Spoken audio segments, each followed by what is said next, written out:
walls came down when your love shone through. Now my life will never be the same. You love me too much to let me stay this way. Jesus, there's freedom in your name. Hello and welcome to the show. I am your host, and this is the UCAN Studios. My name is Isaac Walsh, and I'm here with James. Say good morning. Good morning. Before we get to James, if this is your first time and you know someone who's struggling with drugs or alcohol, please have them go to UCANMichigan.com. That's UCANMichigan.com. Click on struggling. And we have a bunch of different partners there to help with drug rehabilitation, mental health therapy, housing, so on and so forth. And if it's just life in general and it's stinking outside and you need help with food or clothes or baby formula or churches or just need someone to talk to, please go to spiritualwarfareunit.com. spiritualwarfareunit.com. Click on struggling. I got over 25 different nonprofits that we are partnered with in the community under UCAN. All right. Help us, help others, help you. James, how we doing this morning, buddy? I'm doing wonderful, man. So him and I got to meet through a mutual friend, and it was it George? Yes, it was George. George, and then George knew Todd, and then yada, yada. All right. And so we hung out, and you did motivational speaking, or took me to the motivational speaking in Lansing. Yeah, see Eric Thomas. To see Eric Thomas. Now, a fellow Flintstonian such as myself, and you have a company called 369 Consulting and Logistics, correct? Correct. And it's 369consultingandlogistics.com? Yes. Man, that is a $10 handle right there. Yeah. All right, so what is 369 Consulting and Logistics? Well, 369 Consulting and Logistics is a collaboration of just everything, all of my education and what I've been pouring into myself, so that way I can give back to the community. So I'm offering services with business, because I got a business background. I'm offering services with literacy tutoring and mentoring. We're offering financial services, financial literacy, and we're offering motivational speaking and mentorship. All right, so people need help with life in general. Basically is what it sounds like, between business and schooling of some kind. They can get help, and then if you need someone to help pump their people up, you do motivational speaking as well. Is that right? Yeah, right, but 2024, we're taking it to a different level. So 369 Consulting and Logistics just went through all the paperwork and did everything that the company needed to do to actually start doing government contracting now. Oh, yeah, government contracting for what? Oh, as a consultant, on the consultant level, we can, like, subcontract work out to different people. So the approach I think we want to take this year is women-owned business is kind of absent from government contracting. So being able to get with women with small businesses and get them signed up through the government so they can start bidding, because they have a great advantage. I think this year, 2024, $11.4 billion has been set aside for women. And there's a lot of women that don't know nothing about it. And it's like, when I went to business school, you had like the red, and then you had the blue. The red represented, a lot of stuff going on, danger.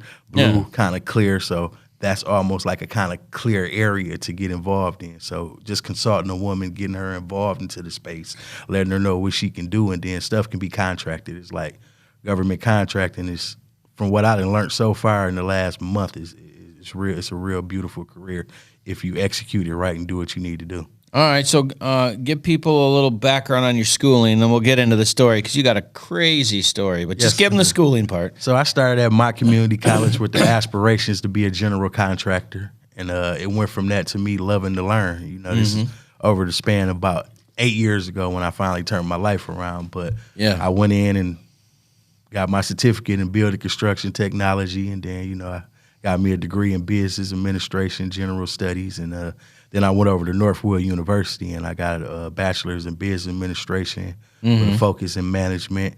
Then I left there and went to Regent University, which is online. It's in Virginia, and I got a master's in government with a concentration in law and public policy, because I really like policy. And then I left there and went to Northern Michigan University and got a degree in cannabis law and policy. So just intertwining all that and putting that into my repertoire, into my tool belt, so I can, provide and give things to the community from all my education.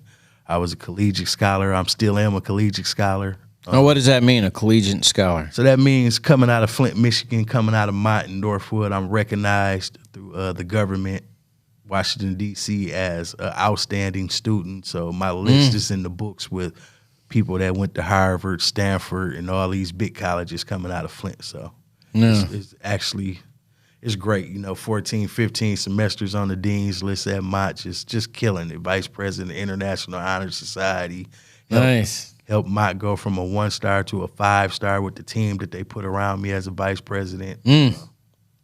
So just took them to a collegiate level, internationally. Yeah, and all of that matters because your story's nuts. And I can't wait to get this. So it was good that we got that information first because you grew up in Flint, and you're how old? 41. 41. So that puts you in the 90s, 80s, 90s when you're growing up, right? Yeah, 80s, early 80s. So what was that like? Well, I was born cross-addicted to crack cocaine and heroin. You were born addicted. I was born addicted. All right. So they had to actually give me those drugs to wing me off of them to keep me alive. Went home with my auntie. Actually got back into the good graces of being able to go home with my parents and just was thrust into a life of dysfunctionalness. What do you mean? Well, prostitution, drugs, poverty. And you're how old? Back then? Yeah. Let's say probably maybe about a couple of years later, so at 2. At 2? So it probably took a couple of years for my parents to get it right for me to be able to go back home. Wow. So starting at 2, just seeing all of these different things going on in the house, and I thought it was a reality. I'm thinking that this is what life is supposed to be. That's just this normal. Is normal to me. So yeah. I had to. So how did you survive that 2, 3, 4 years old? Like, were you cognizant of this scenario? Well, I didn't know. I don't think I became cognizant of it until about maybe 4 or 5. And then what? So you're in this environment. It's crazy. I mean, the drugs, the partying, all of that. How did you? It was your normal. So you see that and it's just no big deal.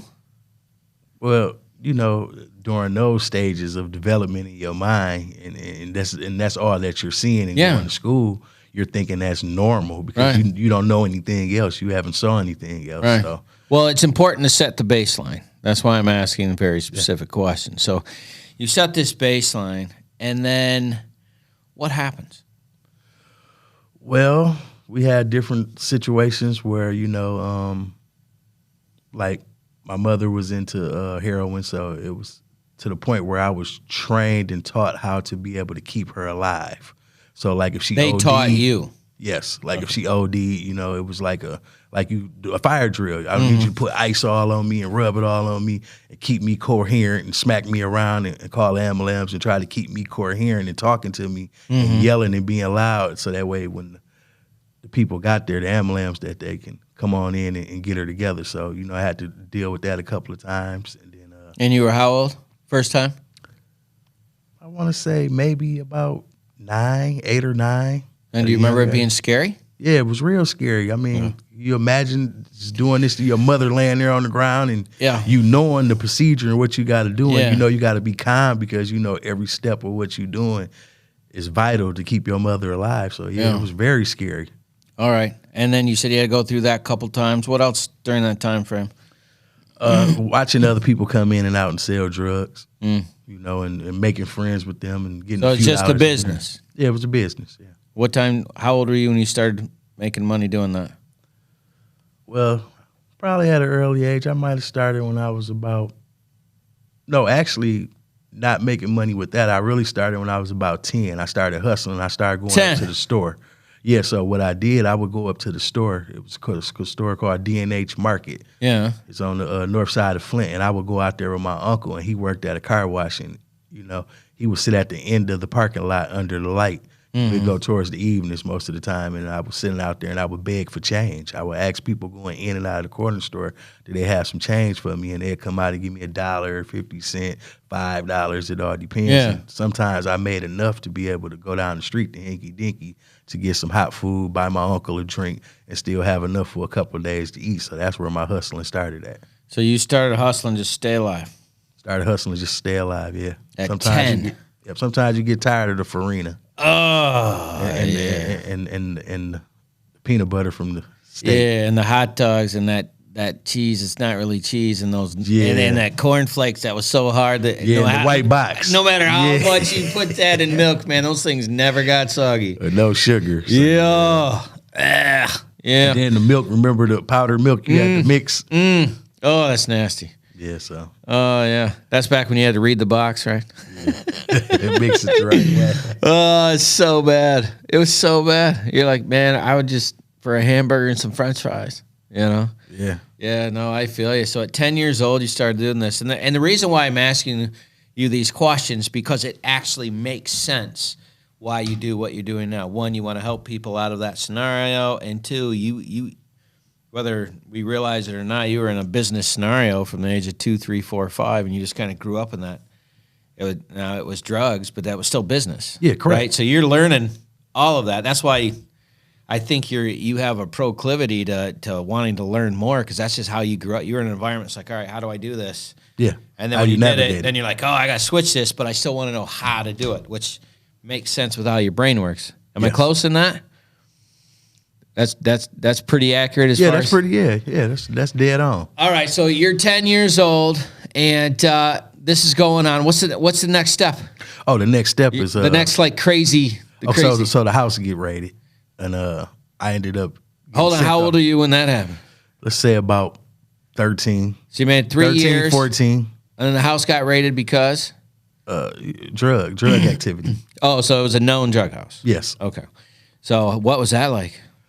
Well, it was scary because all these different people rushing in, and it had to be about 10. So you're just sitting there. Sitting there, yeah. And then... boom, the doors fly open, get out on the floor, people running around with guns, and putting my mother and father and the other people that was around in handcuffs. So then I was took and I was awarded to the state. Wow. So now I'm in foster care. No way. At least 20 different foster cares. Because my idea of it was like, I'm young. I'm like, I want to go back home. This is my family. I love my family. So every home that I would get into, I would think if I act up, I knew the worker would come pick me up.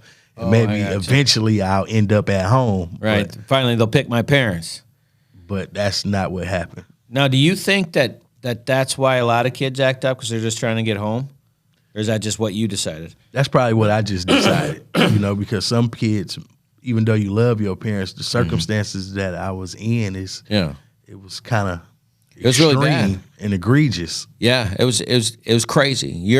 I grew up in a particular environment, and it wasn't terrible, it wasn't great. And when I talked to people about it, I said, that's crazy. And when I heard your story, I was like, that's insane. And for me to say that, and I know people think some of the stuff I went through was crazy, getting pulled out of the home for violence and stuff. Like the stuff that you did, but the way you flipped it blows my mind. Because so you go, because I don't want to ruin the story because it's unbelievable. But how long were you? You said you went to 25 homes. How long? So about 20, 25, 20. All right. So how long? What's the time frame on that? Every couple of months, or? Oh no, I had some homes I was leaving from the next day. No kidding. Yeah, because I had one home I remember I went to, and it was somewhere in Bad Axe, Michigan, and they had some horses in a stable, and I went out there and I'm throwing rocks at the horses, and the horses trying to get away, and one of them got stuck on the little metal rail trying to get away from the rocks, and they called the worker, and she was there to pick me up the next morning. So I want to say I did that for maybe back and forth in and out of homes for maybe 8 months, and then after that, we was riding one day. She's like, James, about to take you to this nice home. And I said, okay. So then we pulled up to St. Vincent's lockup facility, which is in Saginaw, Michigan. And she was like, I just got to go in here and pick up somebody else because they're going with us to the same home. And I was like, you want to come in? I said, no, I'll just stay out here. You going on? No, I think you should come in. So I go in. Next thing I know, get on the floor, take off your shoes. Oh, got him. A whole bunch of yelling. So all right. Well, before we get in that, we got to go to our first break. So if this is your first time, please go to Spiritual Warfare Unit, like, share, and subscribe. Sit tight. We will be right back. Taking a quick break from our podcast, I wanted to let you know about our life application program that we have for churches and nonprofits in the area that are trying to find programming that they can use in case the corona shuts you down and you're not able to get in. You go to spiritualwarfareunit.com. You click on our episodes, and you can check out our programs for as little as $29.99 a month to make sure that we're still getting the word out to those people that need it. Now, back to the program. All right, welcome back to UCAN Studios. I am your host, Isaac Wallace, and I am here with James Mayfield, and he's from 369consultingandlogistics.com. And he was just telling us about all the different 8 months, 25 homes, and you were looking to get out, hoping you would go back to parents, which wasn't an option, right? Right, was not an option. And you ran out of houses, so they said, this kid's too bad, and you went to Saginaw, and what was the name of the facility? St. Vincent's. So you go to St. Vincent's, and she says, hey, just come in and check it out, but really, yeah, it was for you. Set up, yeah. Yeah. I was baited in. Yeah. So you get baited in. What's that? Like, I mean, that had to be terrifying, right? It was terrifying. People yelling, and there's a lot of people I don't know. And then if something happened in the house that you don't like or somebody don't like, they call a group, which is a session, a therapy session where you sit down and talk about. So it's all new to me. I'm not used to talking to people or talking about problems. Not a big talker. No, not back then. No, not back then. Right. All right. So you go in there. How long were you in there? I was in there for about a year. Wow. And anything positive come out of that experience, other than you don't want to go back? I wouldn't really say none of it was positive to me. Just really, the yelling and the group, the way that they tried to structure me, I wasn't ready for that. I wasn't compliant to that. So yeah, so you bucked it. Yeah, I bucked a lot, but actually I completed the program, and then when I got out of there, the next step was St. Vincent's. I mean, not St. Vincent's, Methodist Children's Home. Okay. So I was shipped off to Redford, Michigan after that to a children's home where I stayed there for about 2.5, 3 years. Okay, and what was that like? Now, that was a little bit better. I got a little bit older, and it was more like it wasn't a lockup facility. They had nice little cottages, and it was its own community on a lot of land where we had our own church, our own gym. So what'd you guys do? We done groups and stuff too, but the thing what was good about that, you can make money, and then they would take you out into public where we can go to the mall. You was able to go get a job if you wanted to, and then we was able to go out to a real school. So I went to Redford Union High School, middle school when I was there. Yeah, what was that like? That was great. That was the first time that I knew I was really smart because I didn't have nothing to do but study. I was in there with a whole bunch of guys. And that year, I actually got a 4.2 GPA. I didn't even know it was possible. Whoa. That's a whole bunch of like A's and A pluses. Yeah, That's what my GPA said, and I just kept looking at it. And I was calling back home, telling my parents and my auntie and them, because that was like, who I went home with from the hospital. Yeah. That's who I latched on to, and I was like, 4.2. I was like, I'm pretty smart. And my uncle kept saying, I ain't never saw nobody ever with a 4.2. I'm like, me either. Yeah. But yeah, that's nuts. So you go through high school, your grades stay high? Well, no, actually, that was middle school. So I actually get out of there, and then I come back to stay with my auntie, the one I went home with. And you're how old when that happened?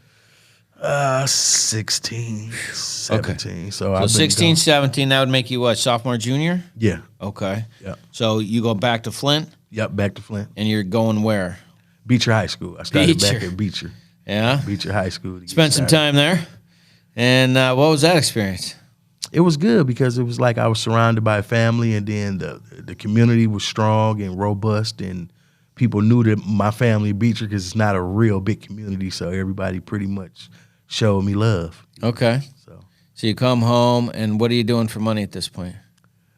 Well, at this point, my auntie and them is looking out for me right now, so, but I started smelling my own shit. Yeah.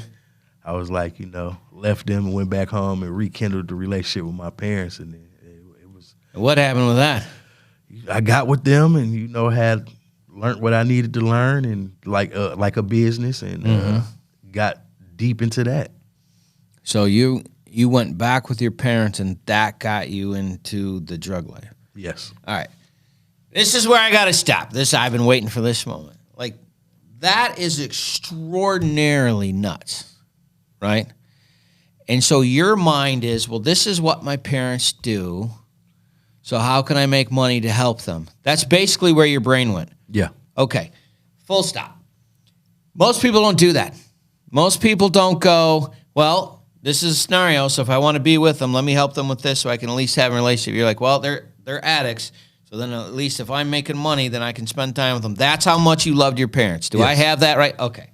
That is an extraordinary thing. I didn't get to tell you that the first time we met. I thought that was amazing. That told me more about you as a human being than I think anything else. And I've been waiting to tell you this since the last time because I thought that was extraordinary because most people won't do that. Yeah. They will not do it, and you did that. Okay. And you were how old, 17? Yeah, about 17. All right. Yeah. I thought that was very cool. In the most backwards way of things, it makes perfect sense. Right? You're like, well, here's the scenario. So this is the facts. This is the information I have. What do I do with this information? All right. So you figure out the system and you go and say, okay, I can make money doing this. Yeah. And what happened? I flourished. I got to embrace it. I flourished for a long time, and I was able to get to a pinnacle and get to a high level with, with the successful business because I had my father there and my mother with me the whole way. For all the ins and the outs, like anything, it was like mentorship. And in that particular business model, that was good information. It was great information. Like I look at other people and they come from nuclear families and talk to them and wonder what my life would have been like, even though the way I was raised was very unorthodox. I wouldn't take it back because even though I was raised in the deal like that, it made me the man I am today. To be able to keep climbing and keep going to the top. And what I would like to say is none of this would be possible without God. Right. He has a plan and had a plan the whole time that he shielded and protected me through all of the nonsense. And he's still to this day pushing me to heights that no one will ever understand. All right. And normally I like to stay willfully ignorant of the story since the first time we hear, but how long was it before that van story where you went up to New York, you were telling... How old are you when that happened? I'm not sure, but I can say I was probably about 5 or 6 years into me. All right. Now, before this happened, did you get in any trouble in between those times, or was things just flourishing? No, definitely. Right now, I have 3 state cases and 1 federal case that I accumulated throughout my time of being in the streets. So I'm 41 now. I just turned my life around about 8.5 years ago. Okay. So, well, when did you get your first state case? Probably around that time, 17, going into 18. So right after you got started. Yeah. Yep. I caught that and ended up going to jail. Yeah. Doing a little bit of time, and then I got sent to New Path. That's what they was doing a lot. Yeah. I left New Path. Okay. So was then what happened? New Path for about a year and a half. Okay. No, about a year and a half, and I caught another case. Yeah. So went back to jail, and on that particular charge, both of them was ran concurrent, and I went to boot camp. Okay. So that was one of the best things that could ever happen to me. I stayed in the county for 11 months. All right. Why was that one of the best things? Because when I went to boot camp, they tore me down and built me back up, and they created a confidence that I never had. All right. Tell me what you mean. Well, going to boot camp and getting tore down, they talking to you crazy, they yelling at you, and it's almost probably like what the military would be Very like. similar, yep. And it was in Chelsea, Michigan. I'll never forget. And I went in there, and I'm looking like, I don't think I'm going to be able to do this. But if I didn't do it, it was a prison sentence behind that. So, me being able to go through it, got to the point towards the end when I was in Charlie, I was addicted to working out. I was addicted to the pain. I was addicted to challenging the corporals. Like, Trainee Mayfield, sir, said, corporal ain't got no smoke, sir. Drop training, yes, sir. And just be happy and just... I was in some of the best shape of my life, and when I came up out of there, I had a different mental on life. Like, I was strong. I was real strong. So what happened? So you have the strength and mental ability. What did you put your mind to? I got back out, found my father. He was staying in the mission, Carriagetown mission, and I picked him up, and I said, we back at it. Let's go. And took him with me. So it wasn't we're going to stop. It's I got a better mentality of how to do this. Let's get it. So you took it to get smarter for your business. I love how you got like a one-track mind, right? Yeah. We're not going to quit. I got you. Yeah. So you take your dad, who was also completely addicted, right? Yeah, but he still had to.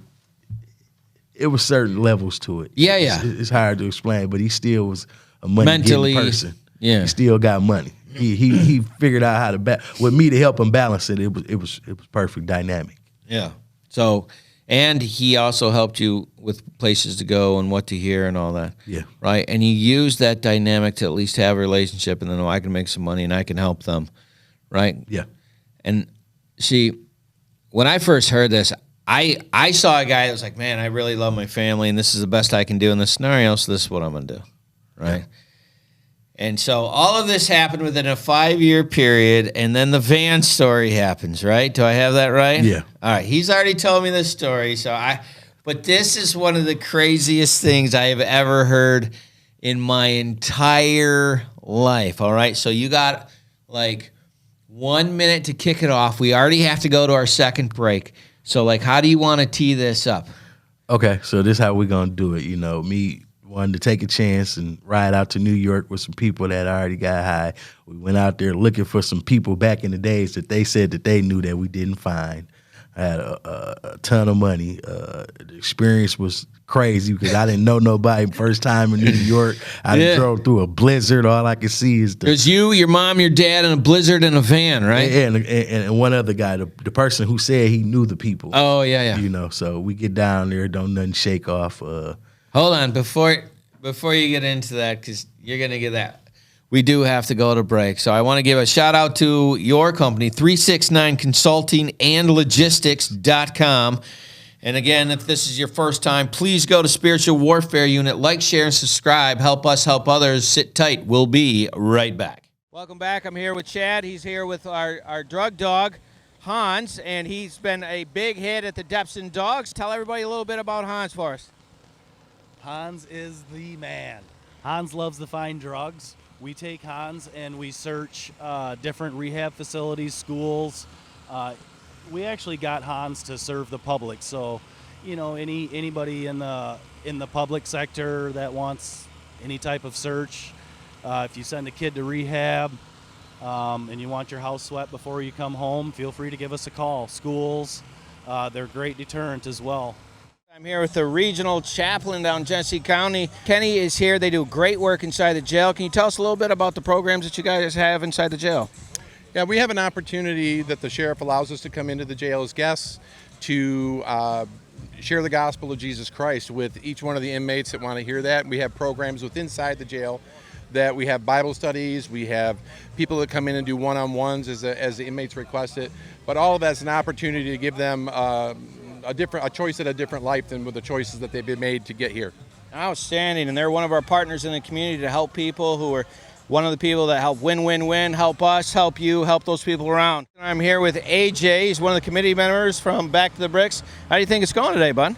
Good. Yeah, I mean, everybody's here. Everybody seems happy, and we're doing it up in Flint just right. Yeah, it's been a really good time. We're right by the jail, hanging out with some been very cool cars. And right to our left is their son was a deputy who had passed away. And so what they do is they have his car come out and they show it off at the different shows. We're sitting down here with UCAN and Reach the Forgotten and Spiritual Warfare Unit and Depson Dogs and Back to the Bricks, of course, with the cars because you guys are the cool kids. We try. You do it good. All right, we'll be around. All right, welcome back to UCAN Studios. I am your host, Isaac Wilson. We are here for Spiritual Warfare Unit, The Warrior's Way. My warrior this week is James Mayfield from consultingandlogistics.com. And you were just getting into this story where you have your parents with you, and they're the ones that test the drugs for you to make sure everything's good. Correct. And then you have a guy that says, I know this guy that used to take care of a lot of things in New York, and we're going to see this guy. Yeah. All right. And you're in the middle of a freaking blizzard. Yes. In a van. And what happens?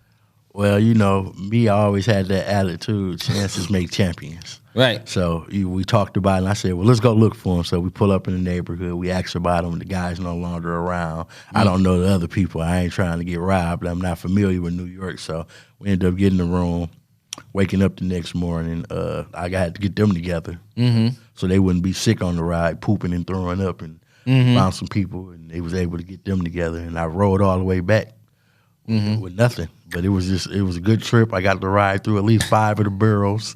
It was cool. Met a cab driver. He took us around for a little while and showed us some of the boroughs. So it was cool. The bright lights, it was different. So come back to Michigan, it was a no-go, but at least I tried. And you didn't know, now you know. Yeah. So you get back, and that business adventure didn't work off. So what happens next after that? Just continue living and life and just getting money and just doing what I wanted to do and just growing the business. All right. So when's the federal case happen? The federal case happened towards the 10-year of the end of it. It was a vicious cycle. But I have money and then I'd be broke, get money, get broke. And it got to a point to where, my father was like, it's going to come to an end one day. So you need to figure out something else to do, So I said, well, you know what? I'm going to go to school. So I was fixing up a house I had and feds came in and I caught a federal case and got indicted. And actually, the weird thing about it, I was already going to school, had already started changing my life around, and walked away from the game. And one day, I'm on my way to class in the morning. I'm in my truck letting the warrant. It was about 7:30, and that's when the feds pull up and indict me. No kidding. That morning, took me right to court, and I never saw this before. I was in court like hour and 10 minutes later. Like they picked you up and you were in court. Yeah, about an hour and 15 minutes later, right in front of the judge getting arraigned. But that had to be terrifying. No, because by then you're used to it. Yeah, I'm not used to going to court that quick. I'm used to going to court within 72 hours and the thing. Right. So yeah, it was pretty quick. And then, but I was able to get out, and the judge saw that I was doing good. I was going to school. I wasn't keeping my nose clean. I wasn't getting in trouble. So I was able to get right back out that day on federal provision. All right. So went through that case. Ended up the Lord blessing me with a couple of years of probation. I was still in school doing good, so I only had to end up doing a year of probation, and I was cut off early. Oh, good. And what year was that? Do you remember? This had to be about 90-something? No, 2000-something? This was recently. This had to be about 6 years ago. Actually, when I was going to Mott, and I was the vice president of the International Honor Society, I was on federal probation. But no one asked me. Yeah. No one asked me, so it's not nothing I just divulge and just say, I'm on federal probation. P.S. And by the way, I'm on federal probation. But hey, so if you need experience. Yeah. So no kidding. That's just amazing that's true, right? All right, so you're at Mott. You're the vice president of the International Honor Society. And your GPA is what? 4 point? Well, it teetered in between 3.5 and 4.0. But what I told my father before he died, because I had really started liking school, I'm like, man, I like this. I said, I'm going all the way with this. I'm going to be having straight A's and stuff. And he said, okay, that's what's up. And he was just smiling. And then, 5 days later, he OD'd. Wow. And died. And that semester, I got a 4.0 for him. And what year was that, 15? We're going to say this was about 6 years ago. No, this is about 7 years ago. We say 7. Okay. My father been gone about close to 7. Oh, so it's 2017. Yeah. All right, so you get straight A's. He passes. Like, how did that go? I was devastated. That was my best friend. I was devastated, but he came to me in the dream and sued me before his funeral. No kidding. Yeah, it was surreal. It was like he wasn't dead. And when I was able to navigate and not break apart like a normal person would, the relationship, I treated it as a homegoing. We all had white on. We all dressed white. We celebrated his life. And I never really grieved properly since my father had been dead. Really? Because it was a soothing feeling, like where he came to me and soothed me. There was nothing to be grieving about because it was okay. It was okay. Yeah. It was okay. The transition was okay, and he was in a better place and no more suffering. And I mean, how do you explain that to people? You know what I mean? Well, I don't usually too much talk about that. Yeah. It was just something that came over me, and when I woke up, it was like he ain't dead. And then, getting the funeral arrangements together and doing the funeral, I went up there and said what I had to say, and it was packed. And I to this day, I still never really shedded a tear, and that was my best friend. Yeah. All right, so he moves on. You do the celebration of life. Yes. You're going to school, and what happened next? I'm just going to school, learning, just getting degrees, taking Austrian economics and. What was it? Austrian economics. What is that? Well, it's not like mainstream. It's what the Aussies believe. And basically what they believe is that the government has no place in no one's business but to protect them or their property rights. They don't believe in supply curves, demands and all of that. They believe it. If we have a recession, we'll figure it out. We don't need no bailouts. So that's just basically their ideology of what they believe in. And I wanted to take that instead of mainstream economics. And what was the reason for that? That's how your mindset is? Yeah, that was just how my mindset was. I didn't want to. I liked it. I read over the course, Yeah. diligently done my research and then looked at regular economics, and I'm like, I'm about to take this. So. Yeah. So how did that play? So how did you end up doing in your classes with that? Oh, A. Definitely got I love A how in you're that. like, well, A, yeah. Yeah, A in that. I pretty much did good in mostly all my classes. Like I told you, I made the dean's list 14 semesters in a row. That is phenomenal. Yeah. That is phenomenal. So you finish up. When do you finish up with your first degree? I had to finish up with my first degrees and certificate that Mott? at Mott. Yes, I Yeah. finished those up, and then I went on to Northwood University. Okay, and how long were you there? I was at Northwood I done a 3-in-1 program. So I was at Mott for a total of 3 years, and then my last year I went to Northwood. So all Okay. my credits traveled with me, so I done a year at Northwood. And how was your schooling there? It was phenomenal, and all I could think about is one of my professors. He did a segment on quantitative easing Okay. that blew my mind. Why?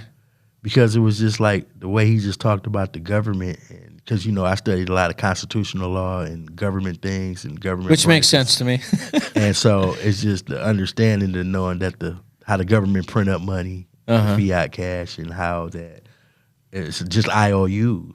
Yeah. And the debt ceiling, and he got to talking, and this went for the whole class, and I got to invite a friend, so I invited one of my friends to come in, but he said that the way that the United States, and this was like 5 years ago, that the rate it was going, it was looking like they were going into a phase of almost like Hitler.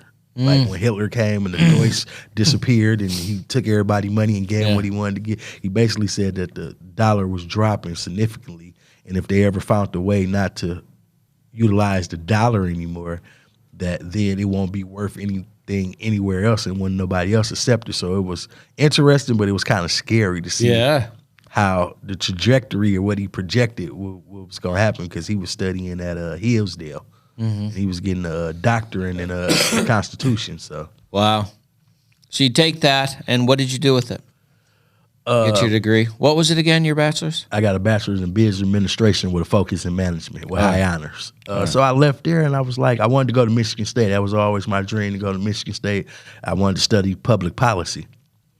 They had a rigorous program, and they was asking me about my felonies and all of this, and it was like I didn't want to not be in school, so going through the process of going back and forth with Michigan State for their program, and submitting the documents, I was looking at other colleges. I found this college in Virginia called Regent University, and they had some of the same standards, and it was almost like the same schooling I was just doing at Northwood, and they accepted me so quick to where I didn't want to keep waiting on Michigan State, so I transitioned to that because they had the Judeo-Christian values, and it was a private conservative, another college that I went to, and that's when I really took a hold and grabbed on to capitalism, because all the colleges that I was going to, they were preaching that, and I was actually in discussions, or we had online discussions with the teacher, and I could see people in my classes that used to be congressmen or ran for Congress, and everybody else was mostly Republican, and me thinking, in my mind, I'm a Democrat where I came from. I got to looking at capitalism and what they were doing in a different way.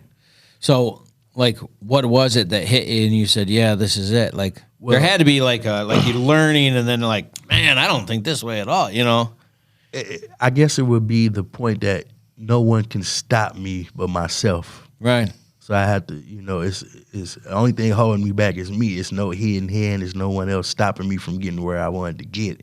And looking at and seeing that other people were doing it, it's like, I can do this. Right. So that's when the motivation kicked in this. When it didn't become too big and I'm just a victim of society, it's like, no, I got educated. I have these access points. Okay. See, this makes perfect sense, because now you're like, no, it's this. And so that's why 369 Consulting exists. And you're like, here's the avenues that we have the money, abilities, and this is what we can do, and this is what I learned, and I can help you do those things. Yeah. No kidding. All right. So that all makes sense. So you're just a helper. Yeah. At the end of the day, you're just a guy who cares about people and wants to help, and you've been doing that through the whole. See, I like to try to find these patterns in people's. Yeah. And since you were a kid, it's almost like you were put in that position, and all right, no matter how crazy, you just knows the grindstone. Yeah. So one of my biggest assets that I like, one of my biggest flexes, if you ask me, when I was at Mott, the Vice President of International Honor Society, I created a program called LTM, which is Literacy, Tutoring, and Mentoring, which is combating the cognitive effects of lead poisoning. And this is in the height of the water crisis. I put this program down at my old school, which is Dory Ryder Elementary. Then I went over there and put it down at Durant Terry Mott. So I had people from my board, people from my school going into my sites offering literacy, tutoring, and mentoring to the children that was in the red X zone for water crisis and lead poisoning. No kidding. So I was able to do that and build a contract with Mott. So now to this day, they have it in a federal work study program. It's not called LTM, but they still send the students over there, and they still helping them children out that's dealing with the water crisis. No kidding. Still in the water crisis. And then the people that do that, they just volunteer their time? Yeah, it was a movement at the college. I had everybody being a part of it. Yeah. My whole board, people from the college, the library. I ended up getting an award from the college for most outstanding student and impact. And actually, that college won a award. One of the people at the college, I think it was the lady at academics. She won an award at the International Honor Society that was in Nashville that she had to accept for, being part of a dynamic college. Dynamic college. Dude, that's amazing. But we already got to go to our third break. Please like, share, and subscribe. Sit tight. We will be right back.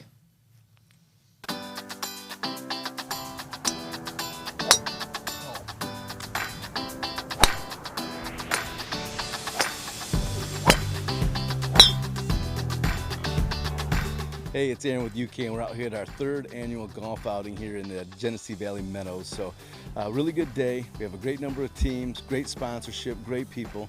We're hoping for a great time. The weather's good. So, we appreciate all the support we get at all of our events. It helps us fight the fight that we fight. So, thank you all. Stay the course.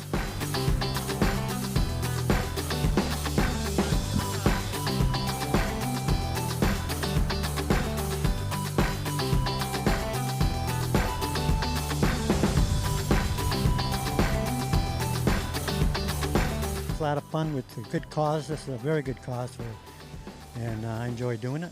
And my son's with me today, and we're just going to have fun. We know we're not going to win, but we're going to have fun.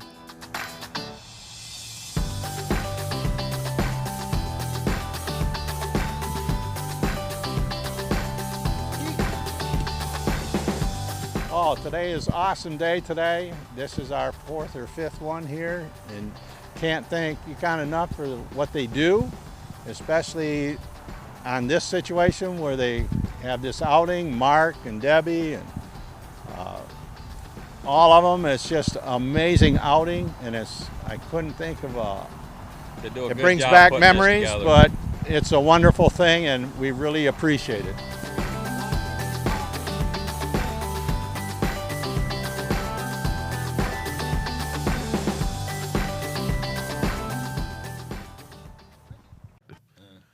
All right, welcome back to the show. I am your host, Isaac Walsh, and this is UCAN Studios, The Warrior's Way, and my warrior this week is James Mayfield from 369 Consulting and Logistics. That's 369 Consulting and Logistics.com. And how did you come up with that name?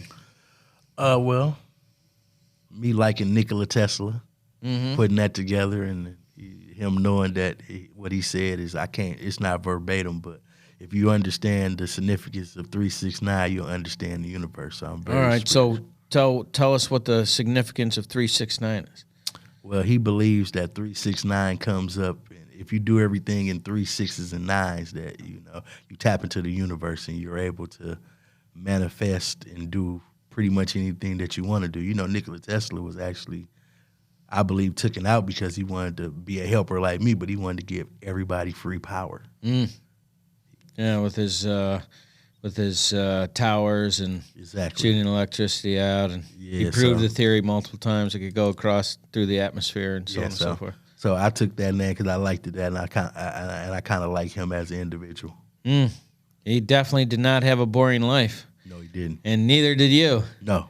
So you're going to school, and when did you finish?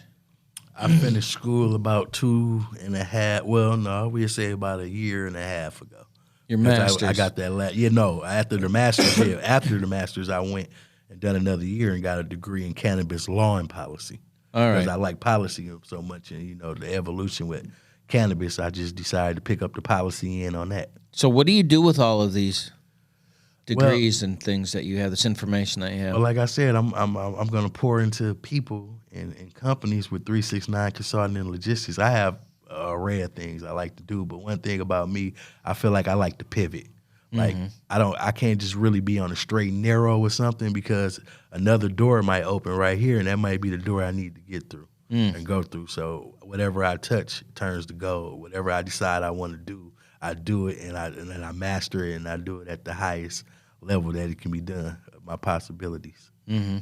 And so, if someone was doing this, why would they want 369 Consulting and Logistics? Oh, because like you said that too. I've been in business. I've been seeing business structures since I was 2 years old. So, as far as the business part, I definitely can help you with that. And just navigating life, what I went through, the trials and tribulations, and then having a few businesses, running businesses, legitimate businesses also.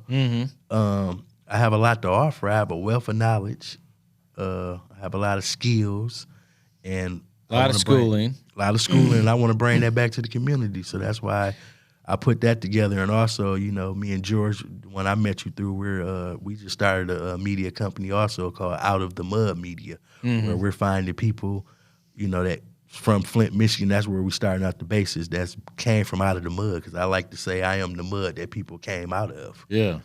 So, getting stories like that, inspirational stories where people came from and what they went through and where they are now with their dreams and aspirations. But we're doing an array of a lot of other stuff. So that's coming soon this summer too. So I just got my hands in a lot of things. I got a nonprofit up from here, and we're going to be doing literacy tutoring and mentoring. Actually, I want to take my program and put it online. Okay. And just help out the kids and mentor these kids, man, because they're the future, Right. And I want to just give back and pour into my city, because I took so much from it and hurt so many people that I just want to win. And I think it might be my purpose is to give other people hope and to let people see where I came from, Right. how I navigated and got out of it. And it's never too late. That's my story. I changed my life 8 years ago, so it's never too late for you to change your life. Yeah, it's literally word for word what I tell people about my story. It's like, I have an opportunity to give people hope. Why in the world would I not do that? Yeah. Just find it extraordinary. So at the beginning of the show, you were talking about how women's businesses have a green light right now. So if you were to have somebody take a look at that, what is it that that a lot of people don't know about that? Well, I know that every year the government sets aside a whole bunch of money to get things done. Mm-hmm.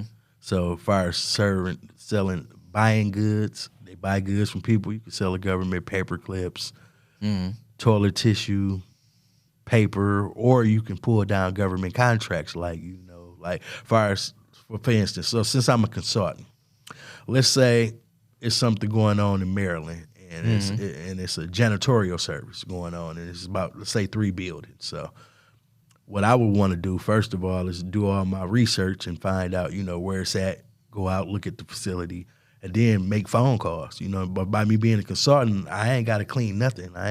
All I need to know is put the numbers together, call the people, set it up, and then at the end put me, 10, 15% on top of what I'm putting in for my cover my costs to be able to daily operate, put in the bid, successfully get it, and now you got a contract for a year starting off with the option of 4 more years. So if you think about that, if you can continue to land contracts and build that rapport with the government, then eventually they'll start calling you with solicitations and saying, hey, 369 Consulting Logistics, you think you can pull this off for us?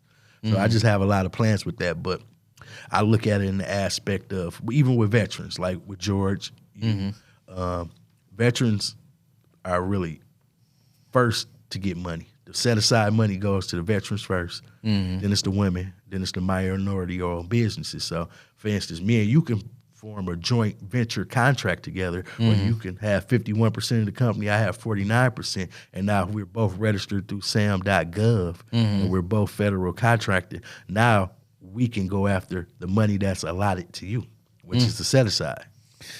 Well, that sounds interesting. I think we should have more conversations later because I Yeah. like where your brain's at on that. Plus, I just want to help the people. Which reminds me, 420, we are having a concert at the VFW Hall in Davison for veterans, Veterans Appreciation. You can come out there, and if you're not, it's free for a veteran, and if you're not a veteran, I think it's $5. Taco bar. Okay. And we're gonna have 3 different bands and a DJ, and I think one of my buddies is gonna do some motivational speaking, Todd. Okay. And because I'm expecting him to be healthy and back, and Yeah. so I want to do that because I think that'll be cool for him and everybody else. So we got that coming out. You definitely should come out to that. Check that out. Okay. Do you have anything like coming up in the future for your nonprofit or your businesses that you like want to make sure people are aware of, or opportunities that present themselves, or anything like that? Yeah, well, I definitely want everybody to keep an eye out for Out of the Mud Social, the media company that I constructed. Out of the Mud. Out of the and Mud. that's a podcast. It's a podcast, but actually we're turning it into a media. We're going to start off with podcasting, and then we're going to just open the horizons of different things that we can do. All right, and that is going to be launching or is launched? No, it's not launched yet. We're collecting content right now. Okay. We're not in a rush to launch it. We're just making sure we're getting great content first. So that's becoming this summer. So I'll get back with you with a link tree with all the different platforms we're going to be on there. And the nonprofit is going to be great, man. We're going to get these kids. We're going to work with them. We're going to teach them etiquettes. And a lot of them is going to come from maybe places that I didn't came from. Them the ones I want. I want the ones that had the roughest of the rough, so they can see what I'm doing. I can lead by example. Like, you can make it because I can make a difference. I was there, or I dealt with that certain situation that you're dealing with. So just loving on the community and bringing everybody in and trying to help people be able to successfully sustain themselves that's really what my goal is in this community, to help build it back up. And since I'm in the policy, it might be some efforts with lobbying in the future for me. Lobbying, because it's all about public policy. Policy has to be changed, but policy is meant to be ratified, amended, and put together. So is there any things as far as policy that you're looking at that you're like, yeah, I'd like to see this change or that change? The list is so long. Give me like top 3. And I why? can give you the top 1 because I don't want to put everything out there. I believe that it needs to be some type of policy put together where senior citizens is not losing their homes. What do you mean? Or like getting tricked into reverse mortgages and things of that nature. Oh, that's a trick? Reverse mortgage? I mean, it depends on the person. I mean, it should be other ways, and it should be more things laid out for us on the policy thing. Okay. I mean, I'm really avid about cannabis, so wanting to get that deschedulized and see that on the 3. So that could generate. I really believe if the government decide to deschedule that, put that as a number 3, let everybody be able to use the 1080 tax code, and that'll open up a whole bunch of businesses and a whole bunch of things. It's a lot of things that's gonna happen. It's gonna be so robust. I think it might be kick up to number 1 or number 2. One of the businesses that in the future, definitely, because you need people in everything. It's in the embryo stage. You need people in human resources. You need people in graphic design. You need people in banking. You need accountants. And if people can put together things like that now and get their ideas together, once that launch, you can be a multi-millionaire overnight just with the right idea once it happens. Yeah, I really believe in that. Well, as you can see that. Is there anything that you want to make sure that people knew about your story that maybe we skipped, or because I got a couple minutes here and I just want to make sure that you get to use it all? Well, what I would like to say is, out of all the Mayfields, I am the greatest Mayfield ever. Really? Yeah, that's what I like to say. And that's my email too, thegreatestmayfield@gmail.com. The greatest Mayfield. I am the greatest Mayfield. And have you done like a family history or anything, or is that just based off your experience of the other Mayfields? That's just based off the ones that I know. That you know of? Yeah, but I still believe I'm the greatest. Yeah, there's nothing wrong. Nothing wrong with looking at the most positive version of yourself, right? Yep. Well, the reason why I wanted to have you on, James, is because when you first told me that story, first of all, I laughed and then I was silent. Yeah. When you told me. And, you know, people go through difficult things. I've gone through difficult things. You've gone through difficult things. But a lot of times what happens is people go through that and then they're defined by that negative thing and become that thing, right? Yeah. If I was to ask you why it is that you didn't become like your parents, what do you think? Determination, and determined not to end up like that. I mean, you said that so fast. Yeah, because I had already thought that out. It had to be determination, and it had to be the Lord with me. Really? The combination of those two things is what helped me navigate through there. I was determined not to become a statistic. I'm the outlier. Really? Yeah. So the information came from, like, I guess what I'm trying to key in on here is you got that information from where? Because you went, like, because of your experiences or because experiences, books. I done a lot of reading because I stayed on punishment a lot. So for getting in trouble, getting kicked out, having an assigned seat in the principal office, you know. So a lot of summer days, my mother would actually structure me on punishment and, you know, whoop me and stuff. So during that time, I did a lot of reading and a lot of learning. Did you say that you had a scheduled seat in the principal's office? Yeah, I had an assigned seat in the principal's office. Assigned seat. Assigned You were seat. in there so much it was your seat? It was my seat. How old are you when that happened? That was at Dory Ryder, so I was in elementary. Same school that I put my program in, TLTM. I'll never forget Mr. Major. He knew I was coming every day. Or every other day. He knew I was there. The seat, remember you sliding the seat and had the brown thing lifted. Yeah. They was sitting in the office waiting for me. No kidding. Every time I went in there, no one else would ever be able to sit in there but me. What was the deal? I just couldn't get it right. I just acted out, and I was a product of my environment. Right, just violent and foolish and All of simple and all of those things. James, that is an extraordinary story. I love everything you're doing. Please go check out 369 Consulting and Logistics. That's at 369consultingandlogistics.com. I like the logo. I like the stuff you showed me from Out of the Mud. I love all that. Hopefully we'll be able to get you on our Etsy store so you can sell some swag, which would be great. We'll help you out however I can help you out. I freaking love everything that you're doing. If this is your first time to Spiritual Warfare Unit, please like and subscribe. We have people on that have experiences, that help people, do stuff in the faith and community world. If you know anyone that's helping, please help us get the word out and help us help others. Thank you so much for coming in, and we will see you next time. Do you have a nonprofit in your area that's doing a lot of work that people should know about? Feel free to contact Spiritual Warfare Unit at 810-715-9319, and we would love to have them on to see what good they're doing in the community and find out their story. Thank you so much. Spent so much time believing the lies.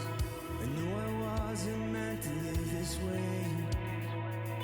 But my walls came down when your love shone through. Now my life will never be the same. You love me too much to let me stay this way. Jesus, there's freedom in your name.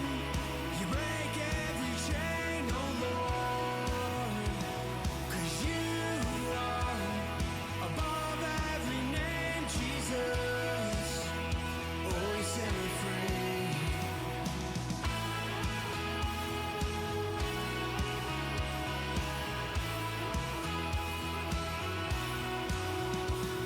Now I live my life singing songs of praise.